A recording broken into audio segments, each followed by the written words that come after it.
So I'm not sure how many of you guys actually follow competitive Call of Duty, but currently going on right now is the biggest event of the Call of Duty season, Call of Duty Championship. In the whole year, there were 4 major events. There were tournaments in Anaheim, Orlando, Vegas, and I think the last one was Atlanta, but I could be wrong about that. And then after those 4 events, they follow it up with the biggest one of the year, the $1.5 million tournament, Call of Duty Champs. Now, the winning team doesn't actually get $1.5 million. The winning team gets $600,000, but there's $1.5 million spread amongst all the winners. This year, it's a lot different than last year. Last year, there were so many teams that were in it, but you knew that they weren't gonna win, but that was in Black Ops 3. And this year for IW, it's a lot different.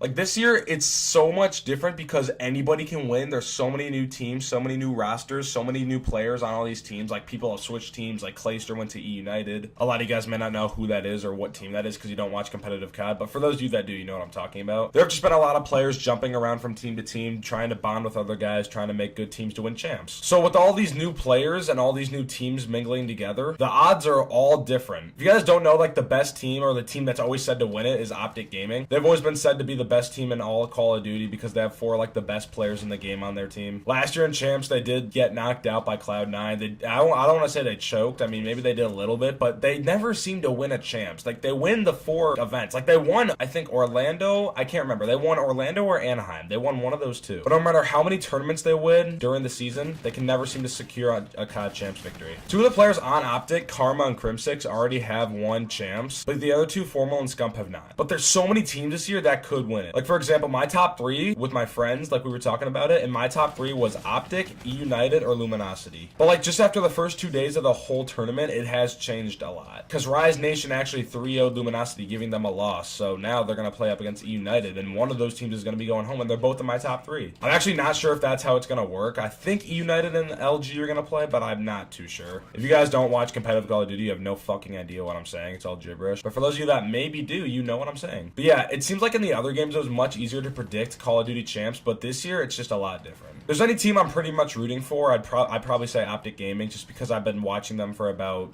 I'd say roughly a year now. I watched them since the beginning of Black Ops 3. I've been watching them for a while now. I like all the players on the team. They all seem like really great players, really good individuals. They never really get too cocky. Okay, I'm not gonna, well, they actually do get a little cocky sometimes. But it's not like they go around teabagging guys. They don't shoot bodies. They're 4 clean players. They try not to get too cocky. It happens sometimes, but overall, they're just a really good group of guys. And they're really great players too. Every year, I always enjoy watching COD Champs just because I love watching competitive Call of Duty and how big of a tournament it is. The tournament's being held in Florida, and the community on there is insane. They even said when you walk into that venue, like you just feel the energy from the crowd. The first 2 rounds, I think, are just playing on LAN, which is like they all just play on desks next to each other. But when it actually comes time for winners and they actually play in like bracket teams, then I actually think they go on main stage and play in front of a big like live audience. If you guys are curious as to where to watch this, I can put a link in the description to MLG.TV and Twitch. If you guys want to go to Twitch, that's what I prefer because there's 4 streams streaming all the games happening at once. If you're gonna go to Twitch, just go to browse at the bottom right, go to games, and then go to Infinite Warfare, and all 4 streams are right there. I mean, I always enjoy watching the tournament. I think you guys would too if you enjoy watching some Call of Duty. But yeah, that's just what I wanted to talk about, talking about Call of Duty champs, who I think is going to win. I never really made my prediction, though. I would say Optic or E United. One of those 2 teams. And if I had to choose one who I want to win, I would probably say Optic. But anyways, yeah, that's just going to wrap up this video. I just want to talk about COD Champs, biggest tournament of the year for Infinite Warfare. And every day that we see, boys, we inch closer to World War II. Words can't even describe how excited I am to start playing this game. It's going to be so awesome. It's going to be so much fun. Anyways, hope you guys did enjoy this video. If you did, make sure to leave a like and subscribe. Hope you guys did enjoy the face reveal I brought you guys yesterday. I thought that would be kind of cool. I thought it would be a little different, and I just wanted to show you guys what I look like for 1 year on YouTube. But anyways, if you guys did like this video, like and subscribe, share it out to your friends. This is Indie Gaming signing off, and we'll see you next time.